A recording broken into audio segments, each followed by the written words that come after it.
Every week I have a couple of non-negotiable items that I make sure to include in my diet. Let me show you my first one. Flax seeds. Flax seeds, one of the oldest crops on the planet, a great source of ALA, which is a specific type of fatty acid that you can really only get from plants.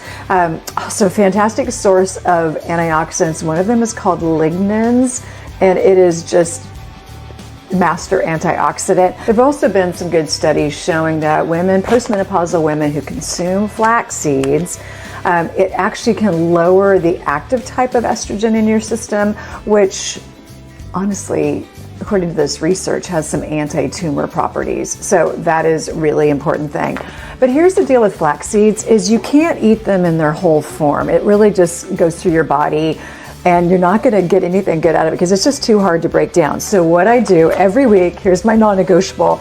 I have a cool little spice grinder. I grind them up on Sunday night, put them in a little container, store them in my fridge. But just know as soon as you grind them, they're gonna start to oxidize and not be so good for your body. So I only keep them for about 3 or 4 days.